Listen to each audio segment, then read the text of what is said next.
Nossos objetivos da lição nessa manhã: conhecer o que a Bíblia ensina sobre o estado intermediário, que evidentemente nada tem a ver com o conceito de purgatório. Então aqui a gente vai tratar sobre isso, a gente vai desmistificar essa questão de purgatório, vamos tentar entender um pouquinho melhor o que é esse estado intermediário da alma e ver de onde que saiu essa questão aí de purgatório, porque algumas pessoas acreditam nisso e tal. Perceber o significado de termos como Sheol, Hades, Geena, Inferno, Paraíso, diferenciando-os de lago de fogo e da segunda morte. Algumas traduções, igual nós lemos aqui, você vai encontrar esses termos aí, Sheol, Hades, Geena, aí em outras passagens Inferno, Paraíso, e nós vamos tentar discorrer um pouquinho aqui sobre isso e entender um pouquinho acerca desses termos, o que significa, por que tem algumas versões da Bíblia que está tudo inferno e algumas outras falam Sheol, abismo, profundezas, Hades, enfim. Compreender a importância dessa doutrina bíblica para uma fé sadia, equilibrada e que preserva a certeza de que algum dia iremos para a glória viver com Cristo na eternidade. Tá bom? Acho que eu mudei um pouquinho aqui o terceiro objetivo aí da lição, que eu acho que assim fica mais compreensível para nós o porquê de estudarmos essa lição no dia de hoje. O texto áureo da nossa lição se encontra em Lucas 23, 43, e vou convidar os irmãos para nós recitarmos juntos no tempo 3, 1, 2 e 3. Jesus lhe respondeu: eu lhe garanto, hoje você estará comigo no paraíso. Lucas 23, 43. Amém. Certamente você já deve ter visto esse filme aí, né? E se você viu na sessão da tarde, no cinema, quem viu no cinema já tá, né? Eu vi no cinema, então não estou chamando ninguém de velho não, vi no cinema também. Mas viveu um tempo bacana aí do cinema. Mas certamente você já viu esse filme e provavelmente alguns choraram, ou muitos choraram. Eu vou escolher alguém aleatoriamente aqui, irmão Coelho, aleatoriamente. Você ouviu esse filme, irmão? Não. Não viu o filme Ghost, Do Outro Lado da Vida? Só está querendo dar uma de brabo, né? Você ouviu, irmão Rolei? Não. Ah, ninguém viu, é só bravo. Perguntar ao Moisés, você viu, Moisés, esse filme? Sim, na televisão, não foi no cinema. E chorou? É. Chorou. Ficou emocionado. As irmãs não vou nem perguntar porque, né? Filme Ghost. E essa novela aí? Assim, cuidado, gente. Senão vocês vão denunciar a idade.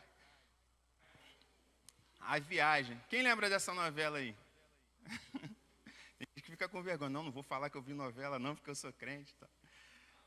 Infelizmente, irmãos, muitos cristãos basearam ou baseiam ainda o seu pensamento acerca do porvir, né? De onde a gente vai depois que morre, a partir dessas obras. E não só essas, não só esse filme Ghost ou a novela Viagem, tem tantos outros que acabam inundando o nosso imaginário e doutrinando aquilo que a gente crê sobre a vida após a morte a partir de novelas, filmes e de autores que nada tem a ver com a palavra de Deus. Sim ou não? Quantas pessoas ao longo de muito tempo ficaram, poxa, é assim mesmo que a pessoa... Crente em Cristo Jesus, aí achando que ia conseguir falar com um familiar que morreu. Isso a gente está falando de crente. Imagina quem não crê na palavra de Deus ou quem não tem esse contato todo com a palavra de Deus. Aí que é pior ainda. Né? Muita gente teve pesadelo com essa novela aí, achando que o cara estava lá perturbando, alma penada, enfim. Eu lembro quando lançou aquele filme O Código da Vinci, quantos crentes se escandalizaram porque Jesus teve então um filho com Maria Madalena, não sei o quê. Baseiam a sua fé a partir de obras de filme, de novela, e que não tem respaldo bíblico, sabe? Então, a gente relativiza, a gente bota em pé de igualdade aquilo que a palavra está falando ou com uma obra que é muito bem produzida, Hollywood, né, e tudo mais, que mexe com o nosso imaginário. E aí eu pergunto para os irmãos, ter um conhecimento equivocado acerca dessa doutrina, especificamente, para onde vão os mortos, né? Para onde a gente vai depois que morre? Todos nós, sendo crente ou não. Ter uma doutrina, um conhecimento equivocado disso, pode influenciar na minha salvação? Pode influenciar na sua salvação? Sim ou não? Quem acha que sim? Quem acha que não? Quem não acha nada? Olha, irmãos, eu digo para os irmãos que sim. Por que eu digo que sim, que pode influenciar na salvação? Porque toda heresia, toda doutrina equivocada, todo dogma, tudo aquilo que não tem respaldo bíblico, ele tem a clara finalidade de alterar a sua fé, a pureza da sua fé em Cristo. E alterando a sua fé em Cristo, aquilo que você crê em Cristo, pode sim alterar a sua salvação. Porque se você deixa de crer em Cristo, naquilo como a palavra de Deus revela, a sua salvação ela está comprometida. Por quê? Porque a partir do momento que eu creio, por exemplo, naquela novela lá, A Viagem, que o cara estava no purgatório, ou qualquer outro ensino desse, o cara está no purgatório, não sei o quê, eu diminuo o sacrifício de Jesus Cristo na cruz, que é perfeito, é completo, ele não precisa de nenhum ajuste, não precisa de nenhum auxílio, não precisa de nenhuma ação humana para que Cristo me salve, para que o sangue de Cristo nos purifique de todo pecado. Então, quando eu começo a relativizar isso, quando eu começo a colocar esse tipo de dúvida na minha mente, e se eu não trato isso, e se isso não é tirado a tempo, e eu deixar isso enraizar no meu coração, eu posso deixar isso começar a crescer, e eu começar a ter dúvidas com relação à salvação. E aí, com relação ao sacrifício de Cristo. E aí a palavra de Deus diz que sem fé é impossível agradar a Deus. Então a nossa salvação é pela fé. Pela fé em quê? A fé no sacrifício de Jesus, que ele é suficiente para nos limpar, para nos redimir, para nos salvar, nos livrar de todo pecado. Amém? Então acho importante pontuar isso aqui. E toda doutrina bíblica, ela vai ter uma heresia querendo te desvirtuar da pureza, da santidade da palavra de Deus. Sempre vai ter alguma coisa, alguma outra, uma outra heresia, um dogma paralelo, querendo, olha, não é bem assim não. E isso é antigo. Foi isso que a serpente fez com a Eva lá no Éden, não foi? Olha, certamente não morrereis se comer do fruto. Então não é bem assim. Olha, Jesus morreu na cruz por você, mas você também tem que fazer não sei o que, não sei o que, não sei o que para ser salvo. Não. Salvação, ela é por meio do sacrifício de Cristo. O que nós fazemos, mediante isso, é porque nós já somos salvos e não para sermos salvos. Amém? Isso tem que ficar bem claro. Então a pergunta que fica, onde estão os mortos? Para onde foi todo mundo que morreu? Para onde nós iremos quando nós morrermos? E é para isso, para tentar esclarecer um pouco, que é essa lição dessa manhã. E para responder essa pergunta, muita coisa já foi escrita, muita coisa já foi falada, tem muita gente falando sobre por aí, mas a nossa base sempre vai estar na palavra de Deus. Aquilo que ela nos permite saber acerca disso, nós temos que saber. Amém? É claro que tem coisas que a gente não vai saber, porque a própria palavra diz que as coisas reveladas são para os homens, né? E tem coisas que são ocultas, que são só para Deus, e a gente só vai saber naquele grande dia. Uma dessas coisas aí, eu já vou para o primeiro ponto aí, é essa doutrina, essa teoria aí, esse dogma, essa heresia do sono da alma. Tá? Então, assim, irmãos, o que é o sono da alma? Primeiramente, a gente tem que entender que, ao longo dos anos, muitos homens se debruçaram sobre esse assunto para tentar entender para onde vão os salvos, os que não estão salvos e tudo mais, como é que eles ficam entre a sua morte e o retorno de Cristo. Tá? Entre o dia que a gente morre e o dia da ressurreição, o que acontece nesse intervalo de tempo? Por isso que é estado intermediário. É um período entre a morte do indivíduo até o dia da sua ressurreição. O que acontece? E aí alguns falaram assim, olha, a nossa alma, ela dorme. A gente morre e a gente dorme porque a gente fica aguardando a ressurreição. E aí eles usam alguns argumentos dentro da palavra de Deus para embasar esse dogma, esse pensamento. Então, esse pensamento vem de uma interpretação equivocada de vários textos bíblicos, como Daniel 12:2, que diz, muitos dos que dormem do pó da terra, não sei o que, tal. Atos 7:60, quando Estevão morre, a palavra de Deus diz que aí ele adormeceu, né? Ele viu Jesus lá, o céu aberto, Jesus à direita do Pai, e depois ele adormeceu. João 11:11 e vários outros textos, quando Jesus fala que Lázaro está dormindo, quando ele fala para Jairo, não, a sua filha está dormindo, fica tranquilo e tal. Então, vários textos onde diz que a palavra dormir, então eles usam isso daí, morreu, a pessoa está dormindo.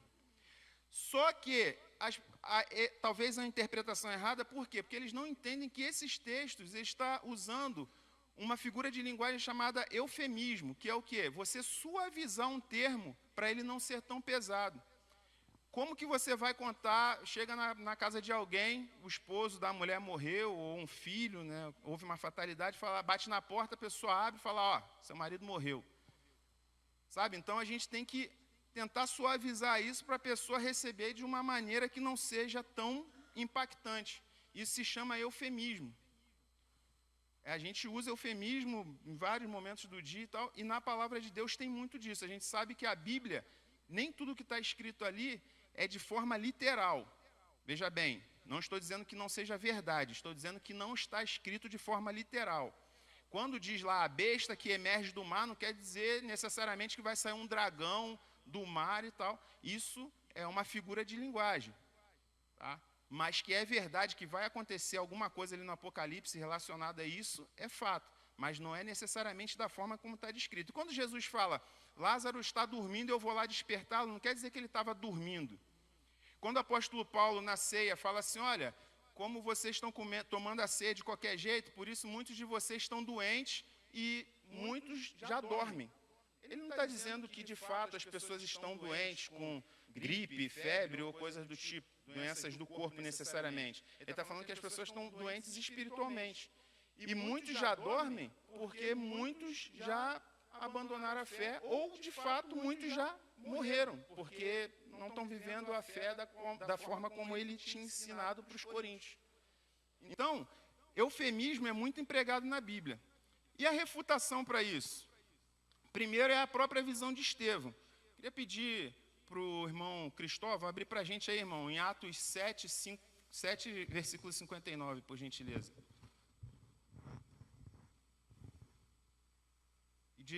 Tá com Bíblia aí, Johnny? Tá com Bíblia aí? Não? Tá?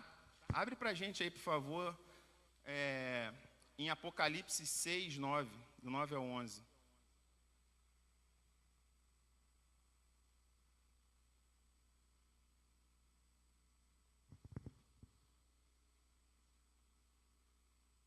Atos 7, 59.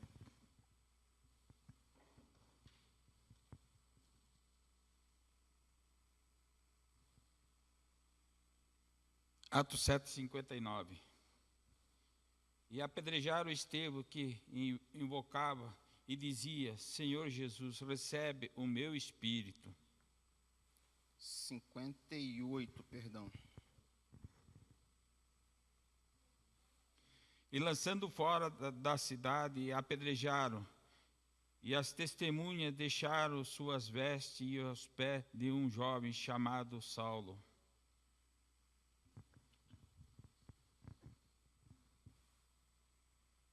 Tá ok.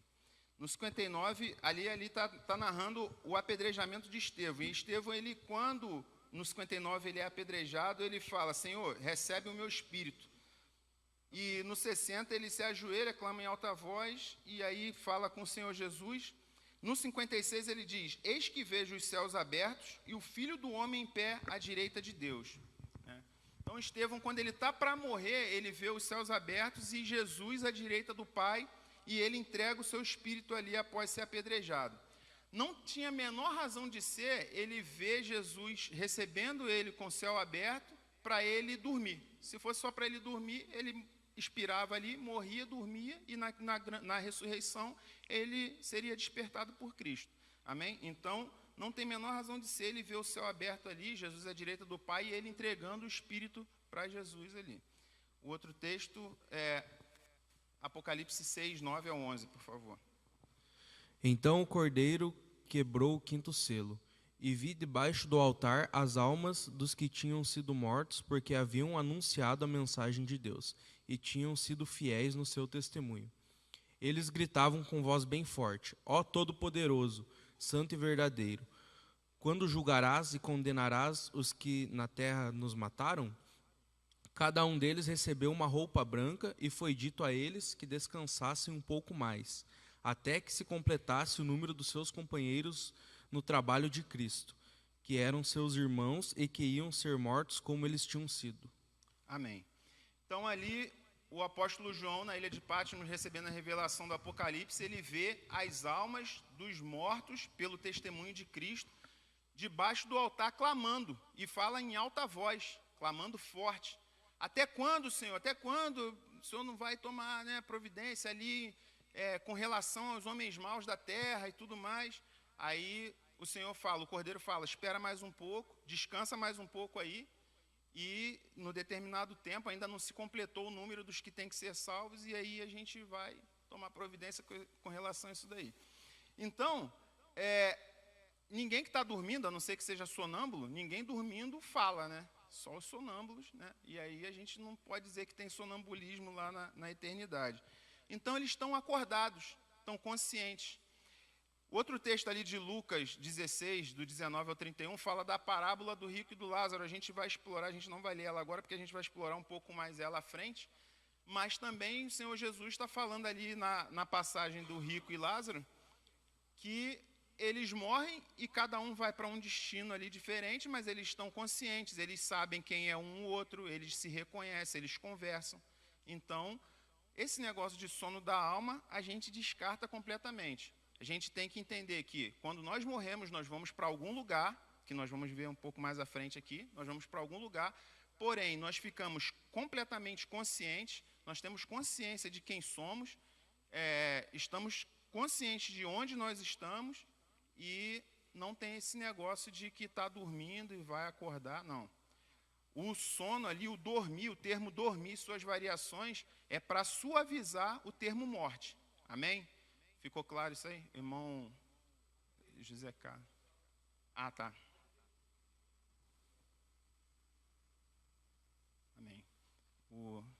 Fala aí para todo mundo poder escutar. O adventismo é que prega isso daí.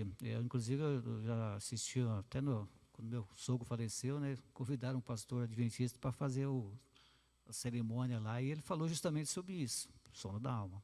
Amém.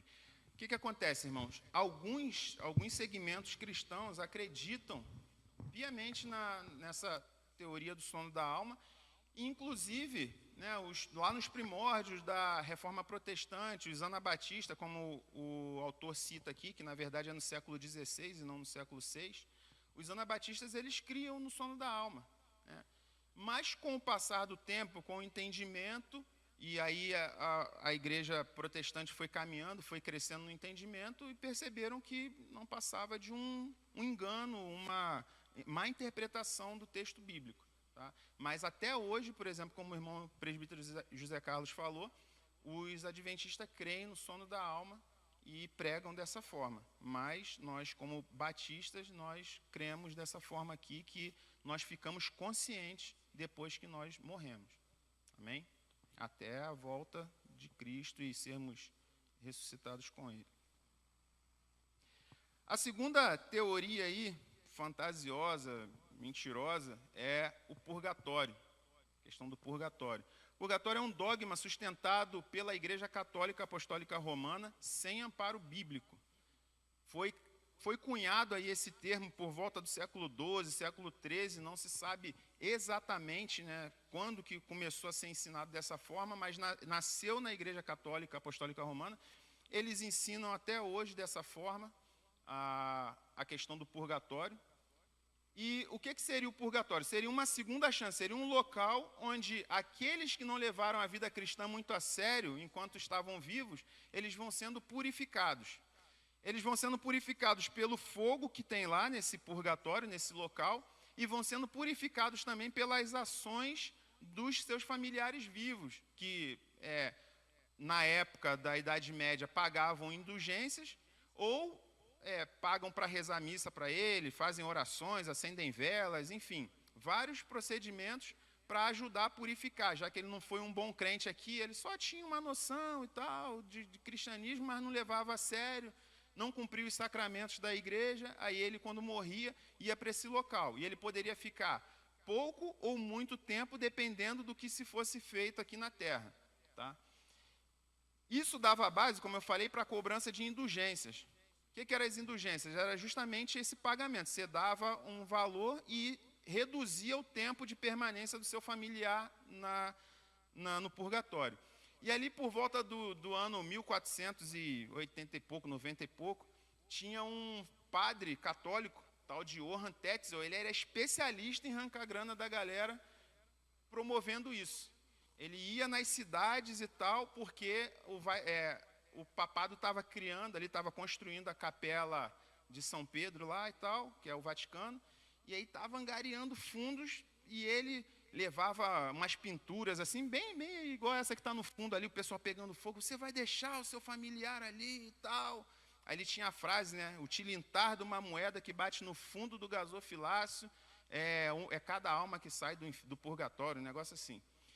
E aí Martinho Lutero foi vendo aquele sistema religioso, mentiroso, contraditório com a palavra, e ele foi se revoltando. A partir daí que ele faz as suas 95 teses, e no dia 31 de outubro de 1517, ele prega na porta da igreja lá de Wittenberg, e ele estava ali instaurada a Reforma Protestante. A partir dali começa a Reforma Protestante, basicamente por causa dessa cobrança de indulgência. Tinha outros problemas, mas o problema principal que deu o start ali em Lutero foi a cobrança de indulgências, a partir dessa doutrina, desse dogma, né? Doutrina não, desse dogma mentiroso, que aí depois eles vão incluir alguns livros no cânon católico para poder justificar, porque como não tinha amparo bíblico, e Lutero bateu de frente e falou, não, é na palavra, se não está na palavra não presta. Aí eles tiveram que pegar alguns livros apócrifos, inserir no cânon bíblico deles para justificar essa doutrina, esse dogma do purgatório. Um deles é 2 Macabeus, o livro de 2 Macabeus. Amém, irmãos? Você queria falar alguma coisa, pastor? Não? Amém. Mais uma vez, bom dia aos irmãos.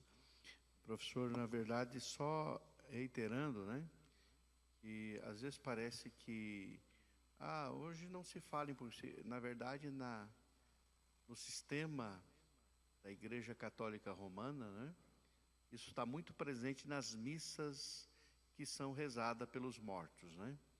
Então, e não é só no dia de finado que rezam missa para os mortos, mas tem missa de 7º dia, tem missa que é encomendada, a pessoa vai lá e encomenda uma missa pela alma do fulano. E quando se reza uma missa pela alma do fulano, se está tentando amenizar a situação do fulano na eternidade, né? Então, a Igreja Católica Romana, ela vai apresentar 4 destinos, né? Que é além do purgatório para os mais ou menos, né? Tem o céu, para os que são bonzinhos já vão direto, né? O inferno, os mal que não tem nem o purgatório resolve, purgatório para os mais ou menos, e o limbo, que é o lugar onde vai as criancinhas pagãs porque não foram batizadas. Então tudo isso na verdade, essas duas, purgatório e limbo, são heresias, né, que desviam da cruz de Cristo, do sacrifício de Jesus. Primeiro, porque o batismo não salva, quem salva é Jesus. O batismo na verdade, a sua profissão de que você creu em Jesus e é salvo, né? E então, lá para o limbo, segundo os católicos, vai as criancinhas não batizadas. Purgatórios mais ou menos, e aí a grande heresia, o grande problema, além de você ficar fazendo coisas por mortos, significa que você está fazendo coisas por alguém que não tem como mudar o seu estado, né? O estado é final e definitivo, não tem como mudar de lugar.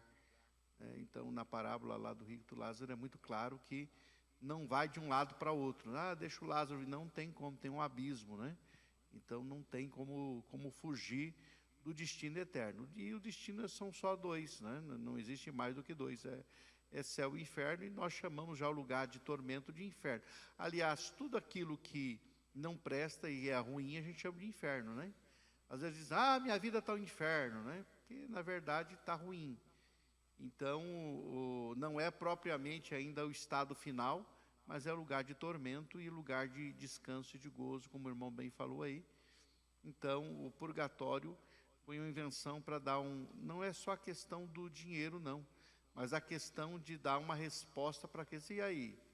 Né? O fulano foi mais ou menos, o que ele faz?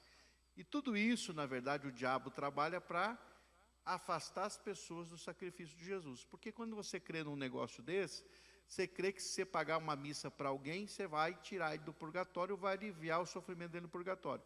Quando a Bíblia diz que o único meio de salvação é através de Cristo, enquanto se está vivo aqui nessa terra.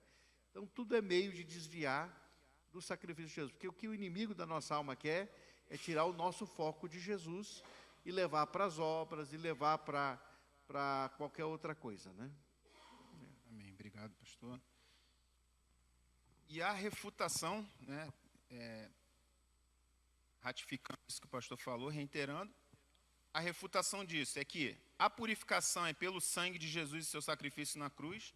Então, aí as referências bíblicas, depois vai estar gravado, quem quiser olhar, mas a gente pode ver aqui, pelo menos uma, João 1:29. Diz assim a palavra de Deus. No dia seguinte viu João a Jesus que vinha para ele e disse, eis o Cordeiro de Deus que tira o pecado do mundo. Então a purificação é única e exclusivamente pelo sangue de Jesus naquela cruz do Calvário pelas nossas vidas.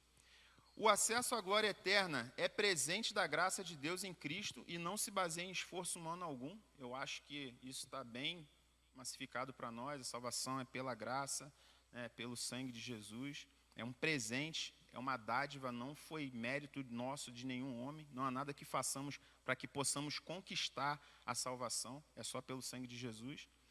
E depois da morte vem o juízo, Hebreus 9:27. Depois da morte segue-se o juízo, não tem mais o que fazer com relação a isso, né, com relação à salvação. Partiu, aí depois é o encontro com o Salvador ou com o tormento eterno. Amém, irmãos?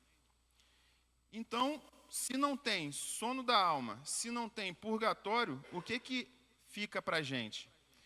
Como é que fica a nossa alma? Como é que a gente vai estar depois que a gente morre? É isso que todo mundo está curioso, todo mundo quer saber. Então, tem-se aí o estado intermediário, que nós entendemos melhor pela parábola do rico e do Lázaro, onde Jesus mostra ali que é um estado, é um momento, é um período em que o crente já experimenta a presença de Deus, tá? Isso é fato, ele foi para o seio de Abraão, o Lázaro ali, que era um mendigo, leproso e tal, sofreu aqui, não pelo sofrimento, porque tem gente que vai sofrer aqui e vai sofrer na eternidade por não ter recebido, não ter aceitado a salvação em Cristo Jesus. Mas ali na parábola Jesus fala de Lázaro, e aí, quando ele morre, ele vai para o seio de Abraão, ele já experimenta um descanso, tá? Ele já experimenta a presença de Deus, já experimenta um local de descanso. Enquanto o incrédulo experimenta a ausência de Deus em tormentos. Ele já está sendo atormentado ali. E que lugar é esse? Paraíso, seio de Abraão, mencionado por Jesus, né? É um lugar de descanso em que os mortos em Cristo e os que creram na promessa no Antigo Testamento, porque se Abraão estava ali, Abraão é antes de Cristo, mas ele creu na promessa de Deus, ele creu na promessa do Messias, do Salvador de toda a humanidade, em ti serão benditas todas as famílias da terra, e todos aqueles, Noé, todos os que morreram crendo na promessa da restauração de Deus, crendo na promessa da salvação, estão nesse mesmo lugar. Tá? Porém, esse lugar que é citado ali ainda não é a cidade santa, não é a cidade celestial que João viu lá em Apocalipse 21, e ele narra em 22 também.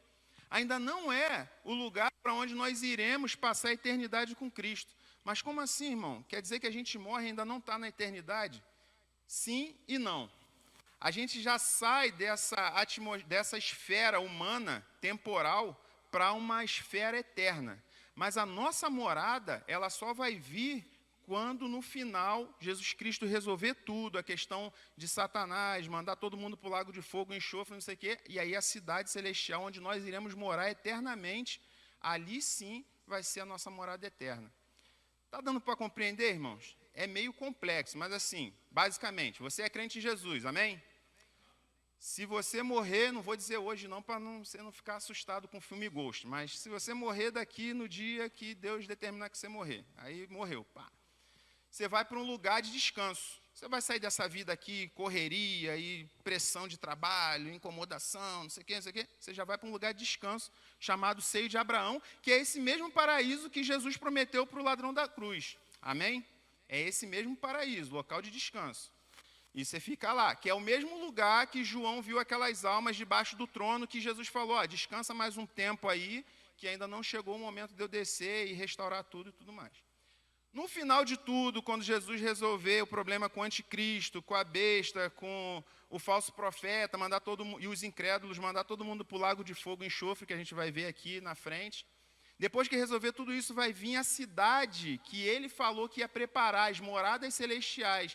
João viu ela descendo, ataviada como noiva, e é lá que nós vamos morar, é lá que tem as ruas de ouro e tudo mais, aquilo que ele descreve ali em Apocalipse 21 e 22. Deu para entender? Tá tranquilo? Então vamos caminhar um pouquinho.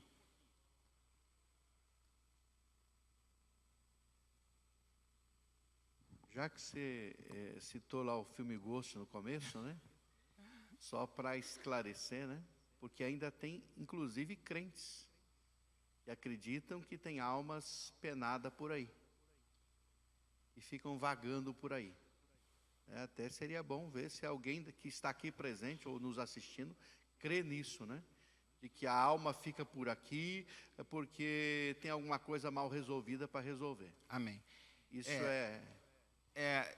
eu vou dar uma pincelada rápida aqui, não era muito o foco da lição, mas assim, se baseado em algum estudo, alguma coisa que alguém viu, ou até mesmo naquela passagem que o rei Saul vai lá falar com a pitonisa de Endor, e supostamente ela traz a alma de Samuel de volta e tudo mais, irmãos, a gente tem que ter isso claramente. Depois que qualquer um de nós, um parente nosso, familiar nosso, foi para o lado de lá, ele não volta do mundo dos mortos, tá bom? E essa crentaiada que fica vendo o parente... E aí, eu vou explicar. Como não havia resposta suficiente, plausível, dentro de alguns outros segmentos religiosos, não vou citar aqui para não ser antiético, mas em outros segmentos religiosos não tinha uma resposta satisfatória para aquela pessoa que fala, meu parente morreu, a pessoa estava morrendo de saudade, não sei o quê. Entra uma lacuna que aí vai para o espiritismo, que aí tem uma pessoa ali que supostamente recebe o espírito do seu avô, do seu tataravô, da sua mãe, de não sei o quê, e começa a falar coisas pessoais. É demônio, espírito de demônio. Mas como é que Satanás sabe? Do passado ele sabe, meu amigo. Ele não sabe do seu futuro, ele não sabe o que vai acontecer contigo amanhã, mas do passado ele sabe. Os espíritos malignos estão ao nosso derredor. Não é isso que a palavra de Deus diz? O diabo está ao derredor? Está ao derredor. São seres espirituais, eles andam e tal. Agora, eles não interferem o tempo todo na vida do ser humano e tal. Existem algumas interferências sim. E essas pessoas que se dedicam a isso, a consultar os espíritos malignos, ele vem e ele se disfarça, ele imita a voz de quem quer que seja, fala de coisas pessoais suas, ele só não sabe aquilo que está na sua mente, no seu cérebro, que só Deus sonda as mentes e os corações, e ele não sabe do seu futuro. Agora, do seu passado, sim. E aí vai naquele jogo ali, mexendo com o emocional da pessoa, o diabo é craque nisso, mexe com o emocional e te ilude com um monte de coisa, te aprisionando naquela crença ali. Então, em nome de Jesus, se você acha ainda que tem alma penada vagando por aí, ou se você consegue falar com algum familiar seu, em nome de Jesus, que hoje essa informação mentirosa do diabo caia por terra na sua mente. Amém? Com certeza, a Bíblia é clara quando diz que morreu, não volta, e se você está vendo alguma coisa, aí eu vi o meu parente, não é o seu parente, com certeza. Né? Com certeza, a Bíblia diz que o diabo se transforma até em anjo de luz. Um outro fato que também já vi muitos crentes falando, irmão Marildo, crente dizendo assim, o fulano morreu, está lá em cima olhando por nós, intercedendo por nós. Não existe isso também. Tá? Não existe essa atividade lá em cima de coisa nenhuma. A pessoa, ela está, em primeiro lugar, ela está diante de Deus, como a gente costuma dizer, porque Deus está em todo lugar, mas a questão é que ela não está junto do trono de Deus intercedendo por ninguém, ou olhando, o fulano morreu, ele está lá olhando por nós agora, né? Já vi crente falar essa bobagem, né? Então, morreu, não tem essa atividade lá em cima para quem quer que seja que morra, né? Então, é bom ficar isso bem claro também, para que ninguém que se confunda, o fulano morreu, está olhando por nós, está coisa nenhuma. Né? Amém. Ele não pode interferir em nada e nem interceder por nós diante de Deus. Isso não pode fazer. Amém. Olha só, irmãos, olha o que Jesus está dizendo na parábola do rico e do Lázaro. Lucas 16, 25. A partir do versículo 25 ele diz assim: disse, porém, Abraão, filho, lembra-te de que recebeste os teus bens em tua vida e Lázaro igualmente os males. Agora, porém, aqui ele está consolado, tu em tormentos. E além de tudo, está posto um grande abismo entre nós e vós, de sorte que os que querem passar daqui para vós outros não podem, nem os de lá para nós. Ou seja, há uma separação bem clara e impossível de se passar de um lado para o outro. Então replicou o homem rico: pai, eu te imploro que o mandes à minha casa paterna, porque tenho 5 irmãos, para que lhes dê testemunho, a fim de não virem também para este lugar de tormento. Ou seja, o rico falou assim: olha, agora que caiu a ficha aqui, eu estou... mas pelo menos meus irmãos, meus familiares, que eles não venham para cá. Manda o Lázaro ir lá falar para eles, dar testemunho. Respondeu Abraão: eles têm Moisés e os profetas. Ouça-os. O que é Moisés e os profetas?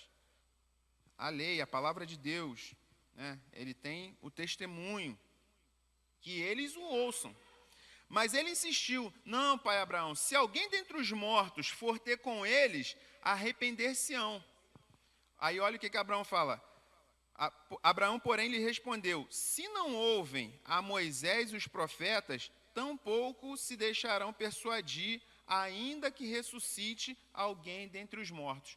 Isso aqui, irmãos, ele está falando claramente de que a gente está falando da palavra de Deus para as pessoas, a gente está falando da ressurreição de Cristo, que tem marcas inegáveis da ressurreição de Cristo, tem testemunhos inegáveis, a palavra de Deus, a transformação da vida, e as pessoas estão vendo isso e ainda assim não se deixarão persuadir.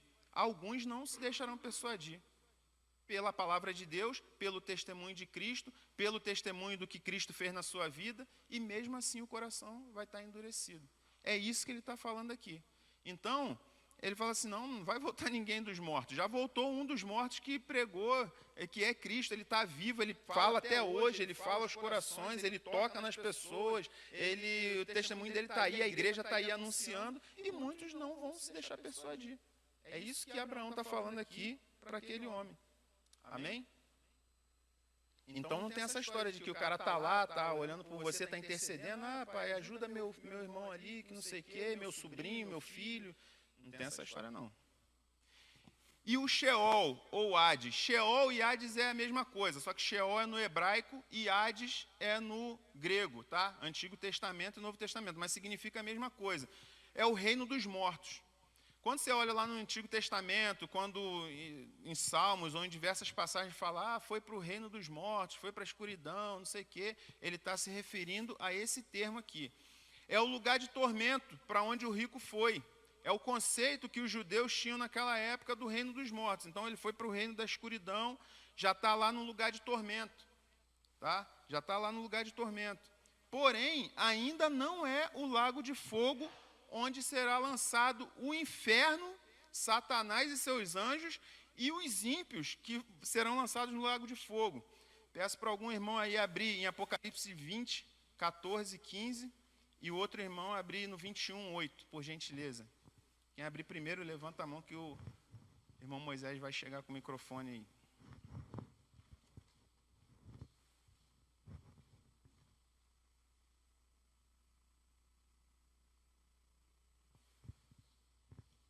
20, 14 e 15. Então a morte e o inferno foram lançados para dentro do lago de fogo. Esta é a segunda morte, o lago de fogo. E se alguém não foi achado inscrito no livro da vida, esse foi lançado para dentro do lago de fogo. Amém. Apocalipse 21, 8.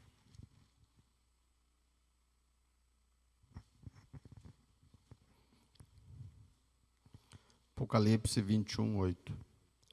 Quando, porém, aos covardes, aos incrédulos, aos abomináveis, aos assassinos, aos impuros, aos feiticeiros, aos idólatras e a todos os mentirosos, a parte que lhes cabe será no lago que arde, com fogo e enxofre, a saber, a segunda morte.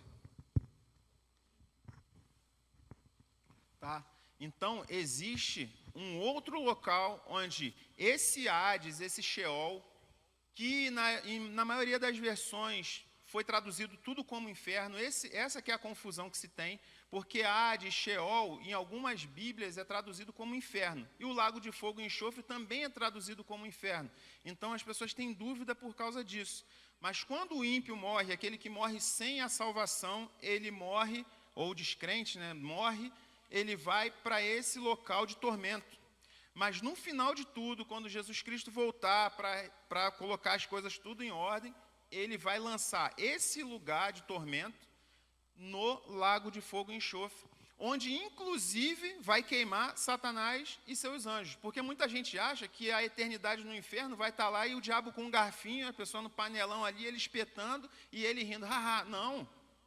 Ele também vai estar sendo atormentado no lago de fogo e enxofre, que é esse Geena. Vocês estão rindo, mas é assim, muita gente pensa. Fez o balãozinho assim, é mesmo, o diabo está lá. Hoje, Satanás está solto, ele está atormentando as vidas, ele está promovendo as desgraças por causa do pecado, as consequências do pecado aqui na terra, ele tem uma certa liberdade. Mas ele vai ser preso durante os 1000 anos, que a palavra diz, a palavra de Deus diz, Jesus vai reinar o milênio, ao final dos 1000 anos ele vai ser solto, e aí sim, Jesus vai eliminá-lo, né, com o sopro do seu hálito, o sopro da sua boca, e vai lançar Satanás. Antes de Satanás, já havia sido lançado lá o falso profeta e a besta. Já tinham sido lançados no lago de fogo e enxofre. No final, os mortos que estavam aqui no Hades e no Sheol vão ressuscitar, que é a segunda morte. Eles vão ressuscitar. Jesus vai determinar ali a sentença de cada um e vai lançá-los. Eles vão ressuscitar só para ser lançado no lago de fogo e enxofre. Eles vão ressuscitar, Jesus vai dar a sentença ao tribunal, é o tribunal de Cristo, e aí o trono branco, obrigado, e vai mandá-los para o lago de fogo e enxofre. O inferno, a morte, a antiga serpente, que é Satanás, o falso profeta, a besta e os que morreram sem a salvação em Cristo Jesus. Amém? Vamos adiante. E aí vamos falar desse famigerado Geena, lago de fogo. Lá em Mateus 25, 41, Jesus diz assim: então o rei dirá também aos que estiverem à sua esquerda: apartai-vos de mim, malditos, para o fogo eterno preparado para o diabo e seus anjos. Esse lago de fogo eterno, esse lago de fogo e enxofre, o Geena, ele havia sido preparado para Satanás e seus anjos, que se rebelaram contra Deus. Não é para o homem foi para lá de enxerido, ou vai para lá de enxerido. Não era para o ser humano ir para lá. Mas a partir do momento que o homem se rebela contra Deus e não se arrepende da sua rebelião, a parte deles, e é Jesus que está falando, vai para o lago de fogo e enxofre. Apocalipse 19, 20, que nós já citamos aqui, diz assim a palavra do Senhor: mas a besta foi aprisionada, e com ela o falso profeta, que com os seus sinais feitos diante dela, seduziu aqueles que receberam a marca da besta, e eram os adoradores da sua imagem. Os dois foram lançados vivos dentro do lago de fogo, que arde com enxofre. E por que essa referência do lago do fogo e enxofre, irmãos? Porque no Antigo Testamento tinha esse vale de Inom, ou Vale dos Filhos de Inom, ou Vale de Gi-Inom, no hebraico. Ali em 2 Reis 23:10, tem outras passagens também que falam desse vale. Era um lugar fora da cidade de Jerusalém, onde se queimavam os corpos dos animais mortos, né? Se queimava lixo, e se queimavam os corpos dos bandidos, ladrões, que não tinha familiar ou cometeu crime terrível, crime horrendo e tal. Eles eram lançados nesse lugar lá fora da cidade de Jerusalém, que se chamava Vale de Inom, o Vale dos Filhos de Inom. Como ele se chamava Vale de Gi-Inom, quando traduziu para o português ficou Geena, ou Ginom, né? Então, é esse lago de fogo e enxofre. É essa referência que faz. Jesus está ensinando que a consequência de viver uma vida de pecado é a mesma consequência daqueles que no Antigo Testamento os corpos eram lançados nesse lago de fogo chamado Vale de Inom, que alguns reis pagãos de Israel, reis maus, né, de Jerusalém, de Judá, do Reino do Sul, eles sacrificavam seus filhos a Moloque nesse Vale de Inom. Por isso que esse vale é tão abominável. Quando fala Vale de Inom, para um judeu naquele tempo de Jesus, ele já pensa logo num lugar terrível, abominável, fala, nossa, que lugar tenebroso. Por isso essa referência, por isso que o lago de fogo e enxofre dos últimos dias recebeu esse nome em comparação a esse lago que havia no Antigo Testamento. Amém, irmãos? E por que é o fogo eterno? Porque eles jogavam enxofre para continuar mantendo a chama acesa, aquela chama nunca se apagava. Então o pessoal só chegava lá, jogava os corpos, jogava os animais mortos e sempre tinha fogo ali e estava sempre queimando. E também por isso essa referência do Vale de Inom. O irmão esposo da irmã Damaris, o irmão Rogério, desculpa, irmão, não é porque ontem mesmo eu estava falando do senhor com a minha esposa, eu falei, amanhã o Botafogo vai bater no Inter do irmão Rogério, mas eu tenho o mesmo problema do presbítero Coelho, de esquecer o nome das pessoas. O senhor me ajuda, né, presbítero? O senhor é meu... Me surgiu uma pergunta aqui, não sei se existe uma doutrina falsa a esse respeito, ou é fruto da minha imaginação, mas eu já ouvi falar de algumas pessoas entendendo assim, que quando se fala da segunda morte, se esse fogo ali seria algum sofrimento eterno para essas pessoas, ou seria uma extinção definitiva, uma aniquilação? Existe essa doutrina, essa heresia, né? Alguns acham que é doutrina, outros heresia. Para nós é heresia porque nós não cremos assim. Arminianos e batistas independentes não cremos na aniquilação da alma, que é o segundo estágio, como o presbítero José Carlos falou, os adventistas pregam assim. Primeiro você entra no sono da alma, e aí tanto o crente como o ímpio. Aí no final, o crente ele é ressuscitado para morar com Cristo, o ímpio ele é ressuscitado para ser lançado no vale de fogo, e aí a alma dele é aniquilada junto com o diabo, todo mundo é aniquilado para sempre e o mal é extinto, tá? É assim que eles ensinam. Nós não cremos assim, cremos que vai arder, por quê? Jesus ele fala em diversos momentos, eu vou ler aqui, olha o que Jesus fala em Marcos 9:43, que a gente não tem como entender isso de uma maneira diferente. Marcos 9:43. E se a tua mão te faz tropeçar, corta e joga fora, pois é melhor entrares maneta na vida eterna, né, do que tendo as duas mãos e ires para o inferno, para o fogo inextinguível. Olha só, aí 44. Onde não lhes morre o verme, nem o fogo se apaga. E se teu pé te faz tropeçar, corta-o. É melhor entrares na vida aleijado do que tendo os dois pés e seres lançado no inferno, onde não lhes morre o verme, nem o fogo se apaga. E se um de teus olhos te faz tropeçar, arranca-o, porque é melhor entrares no reino de Deus com um só dos teus olhos, do que tendo os dois e seres lançado no inferno, onde não lhes morre o verme e nem o fogo se apaga. Então, se no lago de fogo o verme não morre, não vai ser quem vai para lá que vai morrer. Amém? E para que teria verme lá se o fogo não se apaga e o verme não morre nesse lago de fogo? Eles estão lá com alguma finalidade, para atormentar quem for lançado para lá. Pelo menos esse é o entendimento do arminianismo, tá? E da Igreja Batista Independente. É claro que a gente respeita quem pensa diferente, mas é difícil a gente contrariar, e esse é o próprio Jesus falando. Pois não, pastor? Está aí do lado. Na verdade, a pergunta que sempre se faz, né, é se o tormento é eterno.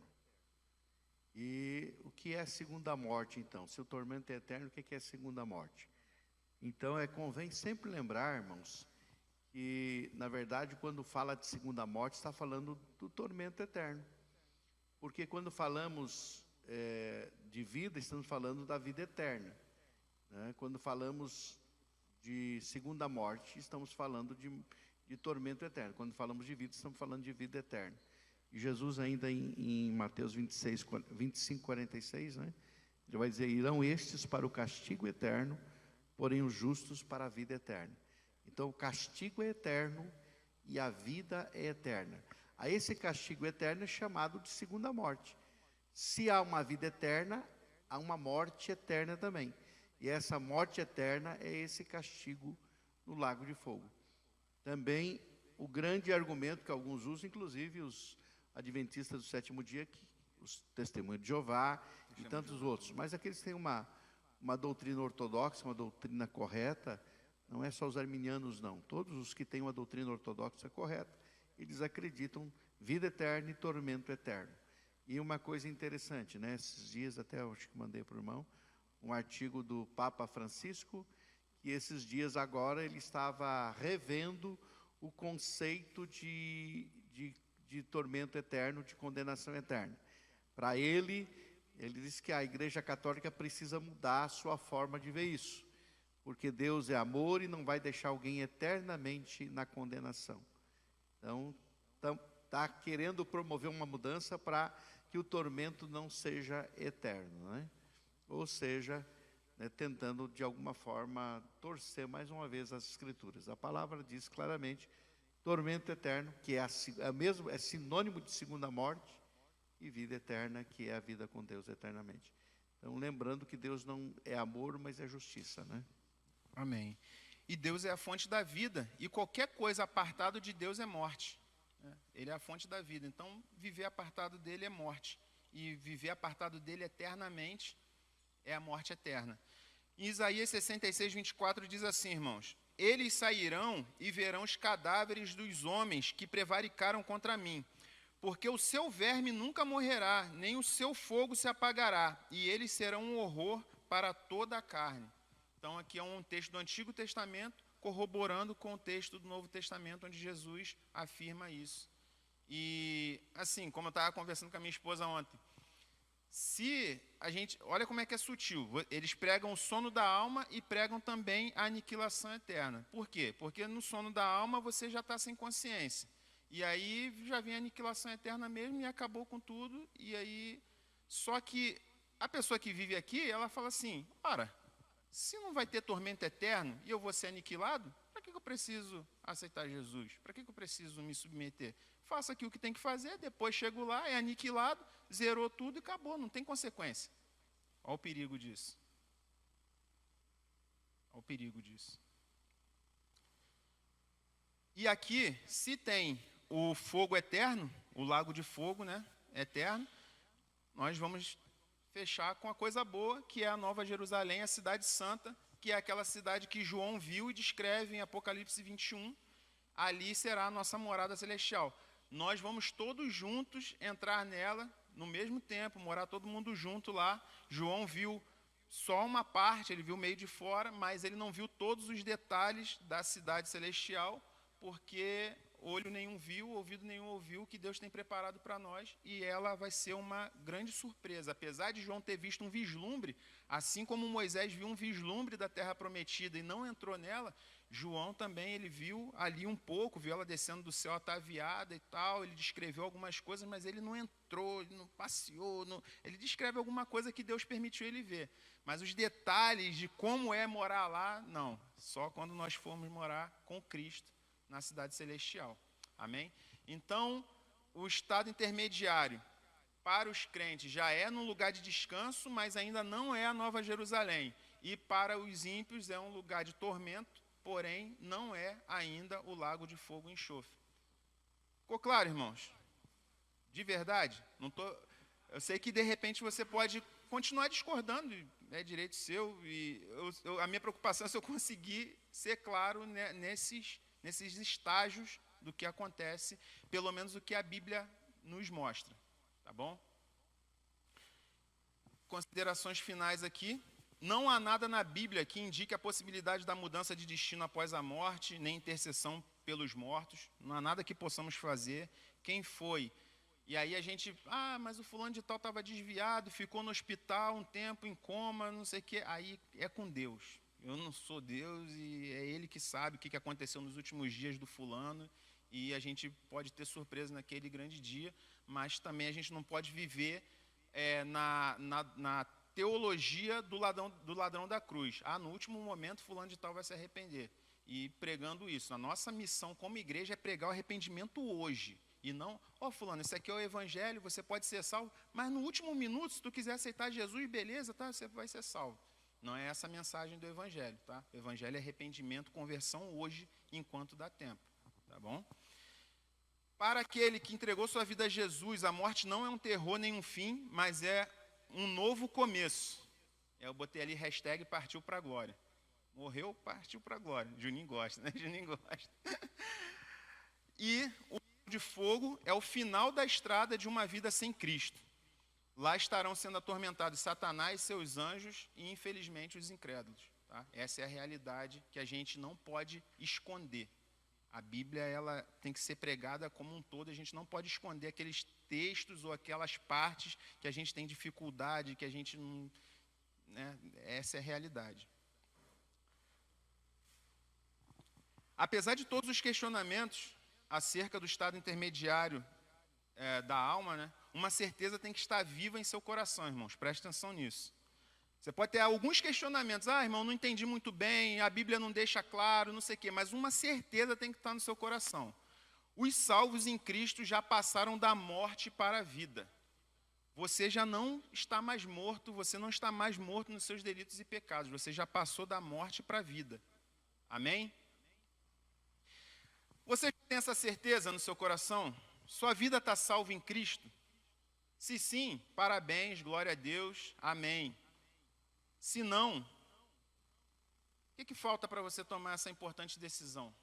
O que está faltando? Mediante tudo que você já ouviu, já foi falado, que você já conhece da palavra de Deus e o que foi falado aqui hoje. Você pode fazer isso hoje, agora. E aí já vou aproveitar a aula para fazer o apelo, pastor. Se alguém quiser entregar a vida para Jesus, a gente faz a oração aqui, ou se reconciliar com Ele. Tem alguém? Não? Então, vou ficando por aqui. Vou abrir para alguma pergunta, a gente ainda tem um tempinho. Presbítero José Carlos.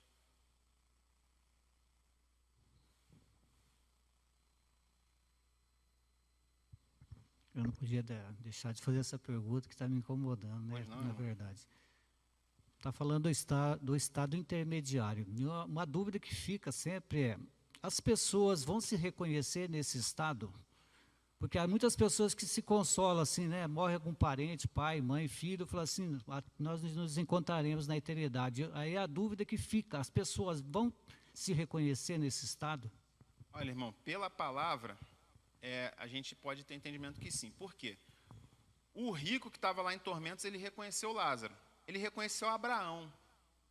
Quando Jesus sobe no monte para orar, e aí vem Moisés e Elias, os discípulos reconhecem. Eles falam, olha, vamos fazer a barraca aqui, eles reconhecem eles. Quando, em outras passagens, principalmente essa do rico e do Lázaro, e quando Jesus fala da questão do casamento, não, lá na eternidade... vocês serão como os anjos, não se casam e não se dão em casamento. Mas, se ele falasse assim, vocês nem vão se reconhecer lá, vocês nem vão saber quem é quem, não. Então, é tão interessante que a palavra de Deus diz que muitos povos, línguas, tribos e nações, como é que ele sabia a diferença disso lá na eternidade? Talvez, e aí bem talvez... a gente pode ser que ele tenha visto as pessoas de diferentes povos e aí ele concluiu que eram de línguas diferentes. Mas pode ser que cada um fale na sua língua e todo mundo se entenda. A gente não pode fechar bater o martelo com relação a isso. Agora, se reconhecer, a gente tem sinais evidentes na palavra que sim, que vão se reconhecer, porque o rico reconheceu Abraão, reconheceu Lázaro reconheceu quem era ele, a gente pode entender que sim. O irmão Elias aqui. Paz, irmãos. Amém. Diante da palavra, pelo pouco que eu estudo, pelo pouco que eu entendo e pelo que o Senhor Jesus a nós ensinou, eu não morro, eu não vou morrer, eu sou eterno. Quem vai morrer vai esse corpo, essa carcaça que vai morrer, vai putrefar e vai se acabar. Agora, o que vive nesse corpo não morre, que sou eu, o meu espírito vai para onde Deus determinar, ou seja, o paraíso, para onde Ele falou, né? E eu vou estar lá conscientemente, mas no meu corpo e espírito, no meu eu. Então, eu acredito e vejo dessa forma diante da palavra. Amém. Que não só eu acredito que ninguém morre. Vai morrer o corpo. O que Deus te deu, o que vive nesse corpo, nessa carcaça, não morre, que é o espírito. Inclusive, essa consciência que o senhor tem de quem o senhor é, do que o senhor viveu aqui, e a consciência eterna, ela vai habitar no corpo glorificado. O senhor vai receber um corpo glorificado, todos nós, os salvos, receberemos o corpo glorificado, e vai continuar sendo o irmão Elias no corpo glorificado. Como que ele é, irmão? Não sei, não posso falar para o senhor se eu vou ter 2 metros de altura, se você é baixinho, se todo mundo vai ter a mesma altura, se não sei, a palavra de Deus não revela, mas teremos um corpo. A gente vai ressuscitar num corpo glorificado. Amém. Amém? Amém. A irmã Graciana.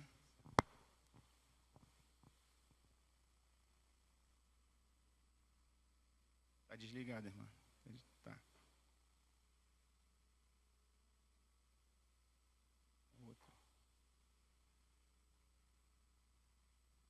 Só uma consideração rapidinho aqui, irmão. O quanto é difícil para nós, cristãos, quando a gente vai consolar alguém que perdeu um ente querido, falar que aquela pessoa que se foi, levou lá uma vida toda torta, né? Falar que essa pessoa vai ser recebida no céu. Porque o que acontece? Nós, como cristãos, nós somos vistos como pessoas com mansidão, amor. Aí, às vezes, a gente não, né, fica ali naquele discurso pensando, não tem como falar, não, essa pessoa está indo, o senhor está recebendo. É complicado, né? É complicado, é difícil. O pastor já vai fazer uma consideração aqui também. É complicado, é difícil, mas sempre o foco tem que ser no que está vivo, né? Então, essa é a dica. Irmã Graciana e demais irmãos?